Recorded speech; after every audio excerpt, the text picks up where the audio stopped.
Isso aí vem da base familiar, né? Na verdade, minha mãe tem loja de roupas femininas e eu trabalhava com ela. Então, sempre a gente ia para o comércio, a Ousada é o nome da loja. Antigamente tinha Partage, Luiza Mota e Cine Center. E aí, quando chegou, fui ficando mais velho, ali na adolescência, 16, 17 anos, comecei a fazer parte de financeiro da empresa. 12 anos eu já ia para a banca. Antigamente era dinheiro no papel, então eu ia depositar dinheiro, ia depositar cheque, ia pagar conta, não era no aplicativo, né? E aí, quando foi ficando mais velho, 16, 17 anos, eu comecei a fazer o financeiro. Mamãe não fazia as contas direito, tipo assim, eu não sabia quanto era de lucro que tinha no mês. Eu comecei a ficar interessado naquilo ali. Eu disse, rapaz, vamos ver aqui. Aí o negócio dando prejuízo. Eu disse, rapaz, já fiquei assim. Eu disse, rapaz, mamãe, esse negócio tá meio errado aqui. Então eu comecei a me interessar mais por negócio. Tanto que aí daí surgiu a minha ideia de fazer administração. E aí, quando foi com o tempo da faculdade, eu comecei a ir para a loja mesmo para fazer movimentar a loja. Então, vender roupa, ajudar, mandar mala de roupa para cliente, separar, acompanhar o CRM de tipo assim, quantas vezes aquele cliente compra por ano, por que que deixou de comprar, quanto tempo está sem vir. E aí comecei a trabalhar nisso aí. Só que a gente tinha uma dor que era sempre a mesma. A cliente tem um evento, ela está comprando uma roupa agora de tarde e ela quer usar hoje de noite, ela quer usar amanhã.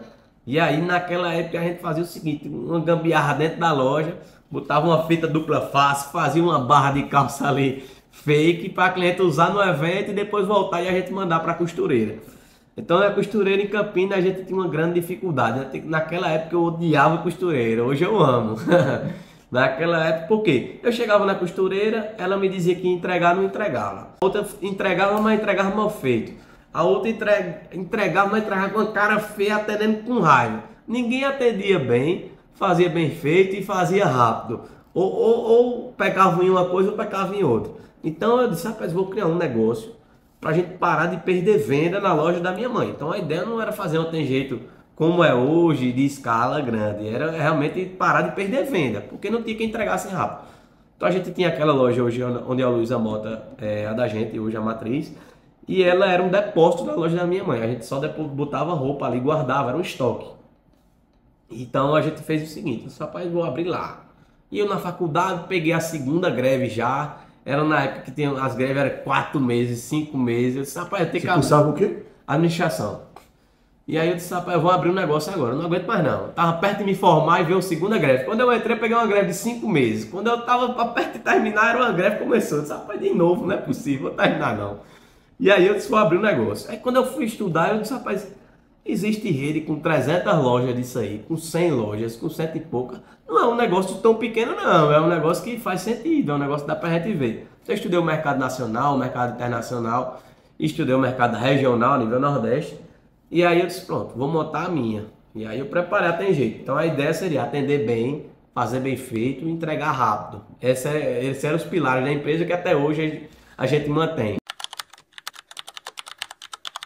Embarcou, ela disse, rapaz, vá-se embora, vá pra cima. E ela sabe que eu não tenho medo de trabalhar, de arregaçar a manga. Ela disse, vá-se embora, faça aí o que você quiser, eu lhe apoio. Então... entrou comigo nessa ideia aí que também não entendia de costura, mas era uma pessoa muito inteligente. Ela entrou como minha sócia, minha tia Fátima. Ela era assistente social, estava se aposentando, mas é aquela pessoa assim extremamente exigente que tipo assim, se você fizer uma faxina na casa de tia Fátima, pode fazer em qualquer pessoa da família, porque ela vai olhar aqui, ó, embaixo da mesa se tá limpo, ela vai olhar em todos os cantos. Então quando foi pra gente selecionar a costureira, foi muito bom, porque tipo assim, tinha que ser a costura extremamente reta, aprumada, bem certinha. Então tia Fátima foi crucial ali para fazer essa seleção. Depois ela teve um câncer e acabou se afastando do negócio. Mas tá bem, graças a Deus, tá bem de saúde hoje. Então, daí isso já tem jeito. A gente surgiu de uma dor, né, da gente perder venda por conta do serviço de costureira. Aí o nome aí foi o seguinte, rapaz, escolher nome do negócio é um negócio muito interessante. Aí você faz lista. A gente fez muita lista de nomes e nenhum batia, não batia. A gente tinha uma lista de mais de 100 nomes e eu disse, rapaz, não gostei, ainda não bateu, ainda não foi. Aí mamãe tava lendo um livro na época que o nome do livro era Tem Jeito. E aí quando mamãe Disse, rapaz, eu tô lendo um livro ali que eu acho que dá certo pro nome da loja. Tem jeito. Quando ela disse, tem jeito, eu disse, rapaz, é isso. É esse o nome. Pode riscar os outros. Eu vou só olhar assim no INPE, não tem nada registrado para a marca, porque eu quero patentear, né?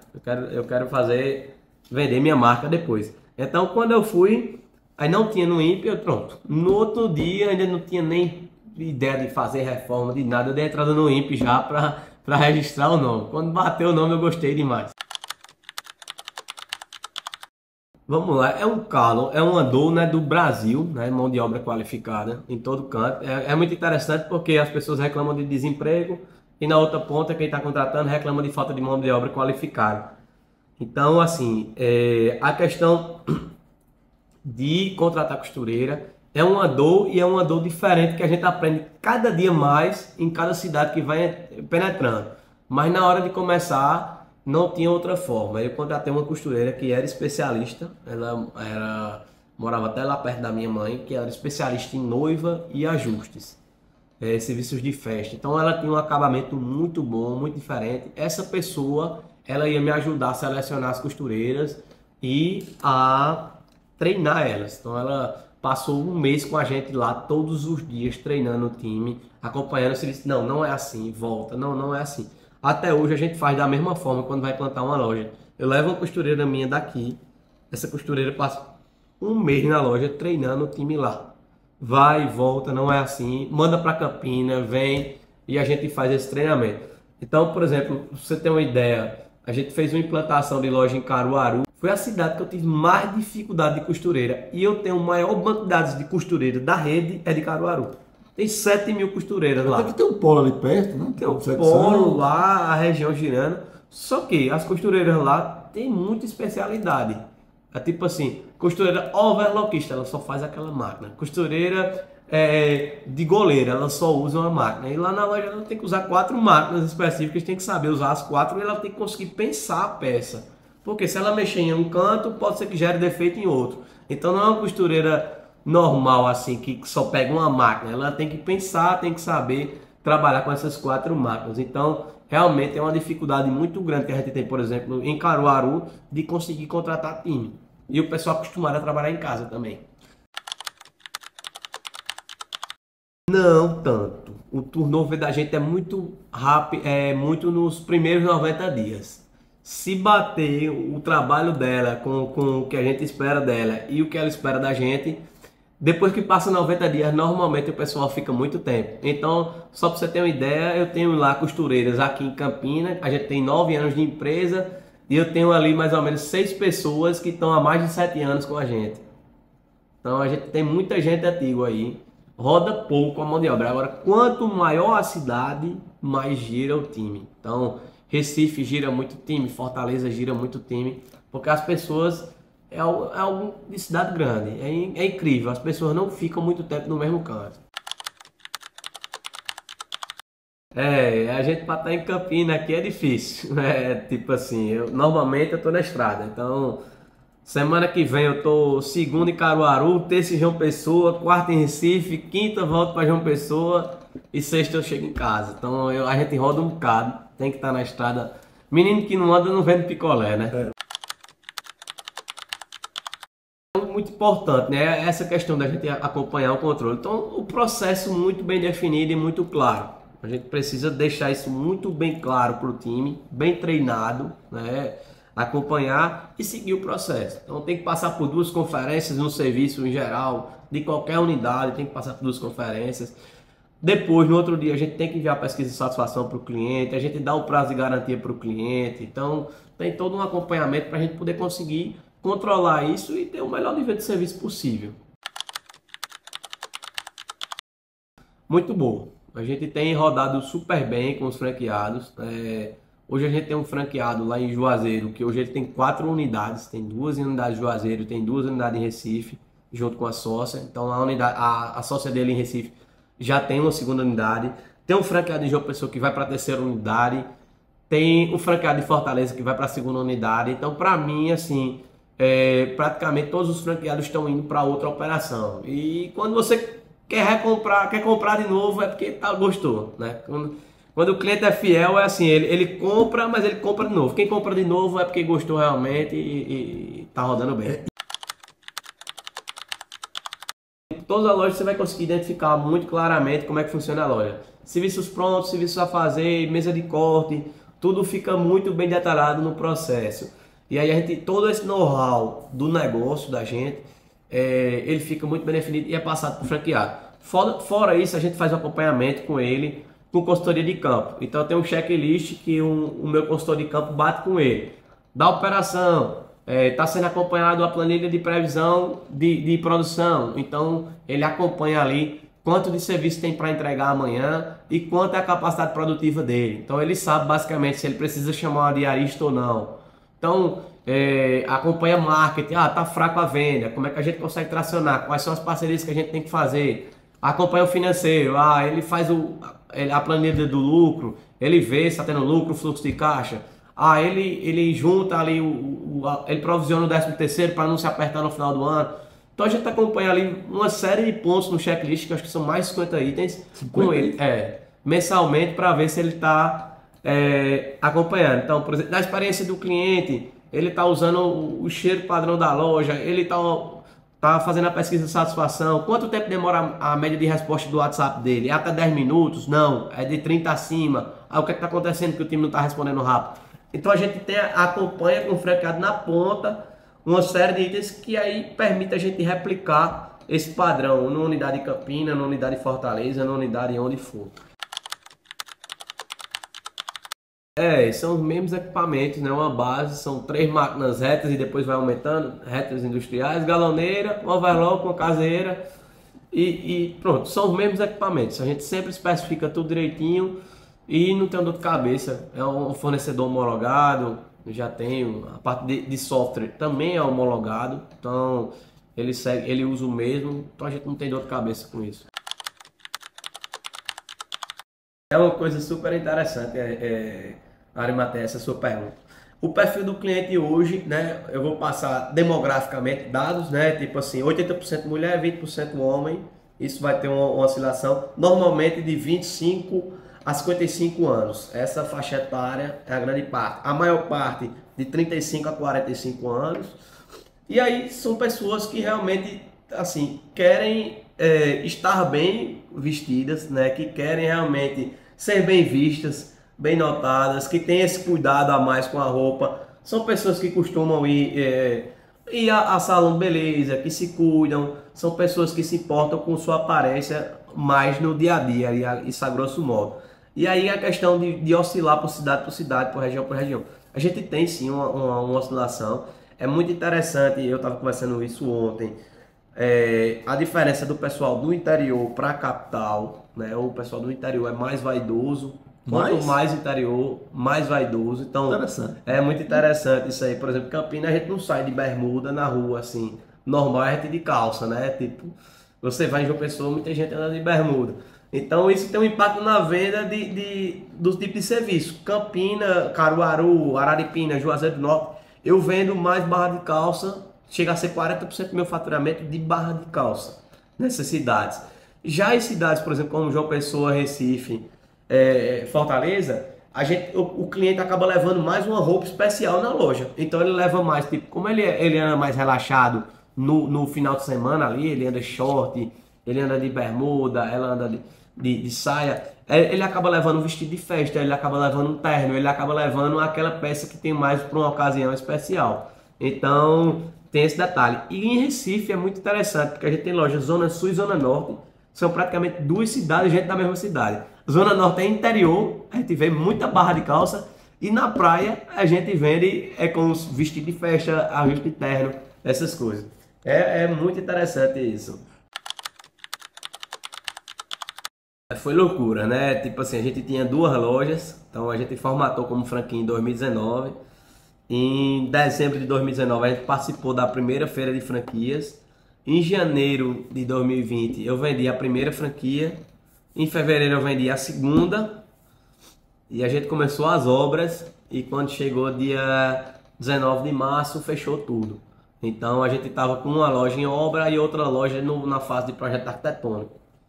Então, para a gente, fechou as 2 unidades E aí meu negócio se transformou, né? Meu negócio que era consertar e ajustar roupa virou uma empresa de máscaras, né? Eu tive que me adequar, tive que me adaptar. A gente foi muito rápido, né? Isso foi muito bom pra gente. Como era um negócio pequeno, então, como é que eu digo muito rápido? Eu percebi na venda dessa semana, do dia 15 ao dia 19, que a venda já tinha afracado mais de 50%. E aí eu tinha uma irmã que morava fora, ainda mora. E aí eu liguei para ela e ela disse, rapaz, aqui é o seguinte, estão vendendo máscara de tecido e ninguém... E já tá rodando, porque tá faltando máscara aquela máscara descartável. Eu disse, rapaz, eu vou começar a vender aqui também. Então se tá faltando aí, eu vou começar. Peguei a regra da ABNT que tinha, da norma técnica, liguei pro jurídico, o jurídico disse, rapaz, o ministro da Saúde não disse ainda não, mas também não disse que não está proibido. Então siga a norma técnica e bota para rodar. Então, no dia 20, que era o sábado, que eu acredito, que ia fechar tudo, fechou tudo. Eu estava vendendo máscara já pelo WhatsApp, um combo voucher com máscara. E isso foi muito bom para a gente, que a gente vendeu muito. Eu vendi do sábado para terça, se eu tivesse com as duas lojas abertas, eu não tinha vendido o que eu vendi tão rápido. Só que aí depois eu disse, rapaz, todo mundo vai começar a copiar. E realmente começou o pessoal a fazer máscara lá pro dia 30, todo mundo tava vendendo máscara em sinal em todo canto, aquela questão de caixa. E aí eu disse, rapaz, eu tenho que fazer um negócio diferente. Eu comecei a personalizar a máscara. Então eu peguei ali R$ 1.000, eu disse, vou mandar máscara para um monte de empresa. E aí mandei personalizada, mandei para Colégio Motiva, mandei para Armazém Paraíba, mandei para Sicredi. E aí mandava com a máscara já, com a logomarca aqui, e mandava com o slogan na máscara. E aí foi quando a gente começou a vender muito. Aí eu vendi muita máscara. Eu vendi para a OAB um pedido de 8.000 máscaras. Aí começou a fluir. Aí a pessoa que recebeu queria para ela. A gente vendeu muita máscara, certo? Vendi para Sicredi, vendi para ProSangue, vendi para Unifacisa, vendi para... Era 10.000 máscaras, 2.000 máscaras, 3.000. Eu não dava conta de produção de máscara. Isso quando o ministro veio liberar, dia 12 de abril, Mandetta, ele veio liberar a questão da produção de máscara de tecido. Eu já tinha vendido tanta máscara que eu não dava de conta. Então, pra gente foi bom nessa parte, mas o comércio estava fechado. Então, foi muito ruim isso aí. Como eu tinha duas lojas fechadas, no final do ano, a gente terminou empatando ali, como se estivesse funcionando o negócio. Porque quando voltou a funcionar, a máscara caiu e a venda não era a mesma. Ninguém saía de casa, não tinha casamento, não tinha formatura. O evento parou, né? Os eventos pararam, então prejudicou. O meu franqueado de Juazeiro continuou a obra, ele acreditou, ele disse que, rapaz, isso vai acabar, né? Isso, 40 dias, 50 dias, 60 dias, isso vai acabar e a gente abre, consegue abrir. Então foi muito legal porque ele conseguiu terminar essa loja em junho, mas só teve a liberação para abertura lá em Juazeiro 2 de outubro, 2 de agosto. Volume de venda, formatura. Formatura vende muito, porque é muita gente e tem vários eventos ainda. Se você disser formatura de medicina, aí que vende muito, porque eles têm missa, tem negócio dos pais, tem muita coisa, então movimenta a economia em geral. Pra gente é porque tem muito evento, porque tem muita festa, aí o pessoal vai pra festa e vai arrumado. Então, como movimenta o verão, pra gente puxa muito. Então, e a gente também faz campanha, né? Eu aviso aos meus clientes de Campina que vão para João Pessoa e desce, então para lá puxa venda. A gente já tem loja lá, então puxa muito. Mas praticamente para mim é dezembro. É dezembro, janeiro, fevereiro. Tanto João Pessoa como Recife. E aí, inevitavelmente, mão de obra temporária. Temporária e eu levo daqui. Carnaval tem que levar de Campina. Eu tiro de Campina e levo para João Pessoa e levo para Recife. A gente faz essa turma aí, itinerante, e vai-se embora para conseguir dar de conta da demanda lá no litoral. Gigante, né? Pra gente impacta muito, são 30 dias de evento, como eu disse, evento puxa minha venda. 90% praticamente de dezembro. Esse ano eu sempre bato, quando dá dezembro, o junho bate dezembro e o outro dezembro bate junho. É sempre assim. Olha, o curso ele é muito importante para você ter uma base, né, de como deve funcionar a sua empresa, como é o cenário ideal. O que seria ponto de melhoria para o meu curso é tipo assim, é conseguir acompanhar isso de uma forma para o pequeno negócio. Porque quando você vai para o pequeno negócio, você é o RH, você é a operação, você é o marketing, você é o cara que está vendendo, você é o cara que tem que costurar, você é o cara que faz tudo. E no curso a gente aprende o setor de qualidade, o setor de RH, o setor de marketing. Só que na prática você tem que ser tudo ao mesmo tempo para quem está em um pequeno negócio. Então, o curso dá uma ideia de como é que eu tenho que funcionar, como é que eu tenho que funcionar hoje. Hoje, para a estrutura que a gente está se organizando para ter, hoje a gente tem uma pessoa no RH, hoje eu tenho uma turma no marketing, hoje eu tenho uma pessoa no financeiro. Então, hoje a gente tem uma base de como é que uma empresa deve funcionar, né? É muito legal.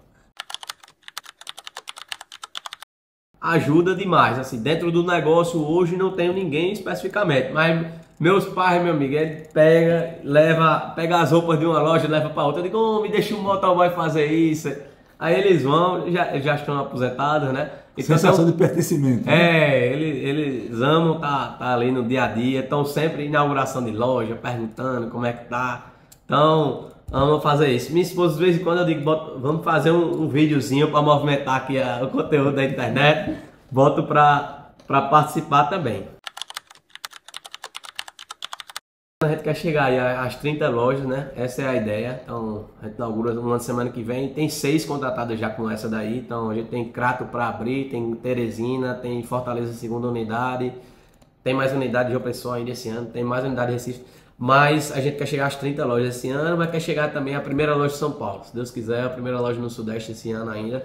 Então, isso é a ideia. Mas a ideia de longo prazo da gente é conseguir atender 1 milhão de clientes em um ano. Essa é meio por cento aí praticamente da população brasileira em um ano. A ideia de 10 a 15 anos a gente conseguir chegar a isso aí.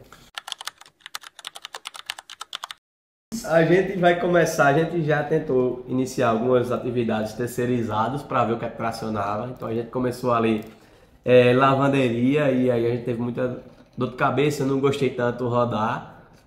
Bordado eu tive dor de cabeça também para terceirizar. E aí a gente vai começar bordado internamente próprio. Então você tá sabendo aí, primeira mão já aí. A gente vem depois que reformar a loja no Luiza Mota, vem bordado pra gente fazer. Vem alguma linha de produtos nossos. Então, produtos para limpar e hidratar couro. E aí serve para casaco, serve para bolso. Produtos para limpar tênis. Então, o que a gente pensa, né, de que surge de ideia, que a gente pensou em fazer era uma lavanderia de tênis. A gente não vê aqui em Campinas, realmente no mercado, um organizado especificamente com foco em sapato e tênis, mas é uma coisa para stand-by. Eu sempre aparece muita ideia, eu digo não, vamos manter o foco, porque senão a gente vai fazer muita coisa. Sempre que eu abri o leque, né, eu abri o espaço Tem Jeito, eu tive empresa de camiseta universitária também, e termina que eu perco o foco na Tem Jeito e a gente deixa de crescer no ritmo que tá. Então, eu prefiro dar o foco, manter o foco na Tem Jeito para a gente conseguir tracionar e depois a gente soltar mais um pouco e ver o que a gente pode fazer. É muito importante, né? Assim, a gente manter o nome limpo. Não tem como pagar em dia, então a gente tem que pagar 100% em dia, ter responsabilidade com aquilo ali que a gente tem para fazer. Então, para a gente poder conseguir ter crédito, né? E aí, eu digo, a nível de Nordeste, a gente tem uma coisa que é o Banco do Nordeste, que subsidia o crédito, é muito barato, mas não é um crédito para você que está precisando do crédito. É um crédito para você usar para expansão. Então, hoje a gente usa o crédito de expansão via Banco do Nordeste, mas eu boto o dinheiro na frente. Por exemplo, eu estou fazendo uma loja, eu boto o dinheiro da loja, depois eu pego as notas fiscais e depois eu solicito o reembolso lá do banco. Então, isso demora 3, 4, 5, 6 meses, depois eu recebo o dinheiro. E aí vou para cima, porque se for para a gente parar para fazer lá, com a burocracia a gente vai perder muito tempo, aí você passou pagando 6 meses de aluguel, às vezes o aluguel é 5 mil, você pagou 30 mil, aquilo ali era melhor você pagar juros de outro banco do que pegar o do Banco Nordeste. Então assim, o crédito é muito importante, então a gente manter o nome limpo, manter tudo organizado e saber para você usar o crédito, né? Então tipo, se você está precisando usar crédito para sustentar seu negócio, então tem coisa errada. O seu negócio ele tem que se sustentar, né? Ele tem que funcionar à base do que você vende. Se você está comprando uma coisa, se você compra tempo, se é serviço, né? Você compra tempo e vende o tempo mais caro, você está comprando ou está comprando tempo muito caro ou está vendendo barato. Tem que estar na conta. Então a conta tem que fechar. Então Assim, o seu negócio ele tem que se sustentar e eu acho que o crédito ele usa para acelerar o crescimento do negócio. Se a gente não usar, vai demorar muito mais tempo para a gente conseguir chegar. Participa. Hoje a gente participa de alguns grupos empresariais. Eu participo do Soma, que é um grupo de network aqui de Campina Grande. Participo do LEAD, que é um grupo empresarial em Pernambuco. E às vezes eu participo de eventos específicos, esporádicos. Então estou sempre ali participando, porque o empresário ele tem uma jornada muito solitária, né? E acaba compartilhando aqui as dores dele no dia a dia com outros empresários e isso vai facilitando. Demais. Direto, direto. Não tem como não. Tem que estar sendo um exemplo, né?